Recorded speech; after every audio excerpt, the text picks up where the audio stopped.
Phone tapping కేసుతో సస్పెన్షన్లో ఉన్న additional SP Nayini Bhujanga Rao ఇంట్లో ఏసీబీ అధికారులు తనిఖీలు చేశారు. ఆదాయానికి మించి ఆస్తులున్నాయన్న ఫిర్యాదులపై స్పెషల్ ఆపరేషన్ చేపట్టారు. తనిఖీల్లో భుజంగరావు ఆస్తుల చిట్టా తెరపైకి వచ్చింది. నాయిని భుజంగరావు ఆదాయానికి మించిన అక్రమ ఆస్తులు కూడబెట్టినట్లు ప్రాథమిక విచారణలో నిర్ధారణ అయిందన్నారు ఏసీబీ డీఎస్పీ శ్రీధర్. నల్లగొండ, సూర్యాపేట జిల్లాల్లో 27.29 ఎకరాల భూమి, హైదరాబాద్ లో 5 ఓపెన్ ప్లాట్స్, 2 ఇళ్లు ప్లస్ ఓ కమర్షియల్ బిల్డింగ్, ఇంట్లో కేజీ బంగారు నగలు, 2 ఖరీదైన కార్లు, 3.8 లక్షల క్యాష్, 8 లక్షల బ్యాంక్ డిపాజిట్లు గుర్తించారు. ఆల్ టుగెదర్ గా భుజంగరావు ఆస్తుల విలువ 5,92 లక్షల రూపాయలు.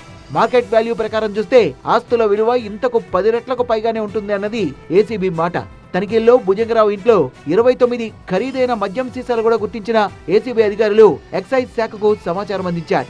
ఆదాయానికి మించిన ఆస్తుల కేసులో భుజంగరావును అరెస్ట్ చేసిన అధికారులు అతన్ని నాంపల్లి ఏసీబీ ఆఫీస్ కు తరలించారు. భుజంగరావు బినామీలపై కూడా చట్ట ప్రకారం చర్యలు తీసుకుంటామన్నారు ఏసీబీ డీఎస్పీ శ్రీధర్. విచారణ కోఆపరేట్ చేస్తున్నాడు. యాక్చువల్ 2 నెలలు కూడా కాదు, ఈ నెలే రిటైర్మెంట్ చెప్తుంది. ఈ నెల ఎండ్లో రిటైర్ అయిపోతాడు. విచారణ కోఆపరేట్ చేస్తాడు. సుమారు 6 కోట్ల వరకు ఉంది దాని విలువ. అది అంటే ఒక్కొక్క ఏరియా, ఇప్పుడు విలేజెస్లో మాత్రం చాలా తక్కువ చేంజ్ ఉంటుంది. హైదరాబాద్లో అది కూడా మాదాపూర్, గచ్చిబౌలి, ఖానాపేట ఇట్లాంటి వాటిలో ఏరియాలో కొంచెం డిఫరెన్స్ ఎక్కువగా ఉంటుంది.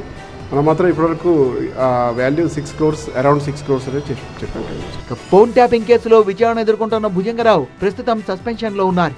మరో 2 నెలల్లో ఆయన రిటైర్మెంట్ ఉన్నట్టు తెలుస్తోంది. మరోవైపు ఫోన్ ట్యాపింగ్ కేసులో బడంగ్పేట మాజీ మేయర్ పారిజాత, ఆమె భర్త నరసింహారెడ్డి స్టేట్మెంట్ ను సిట్ అధికారులు రికార్డ్ చేశారు.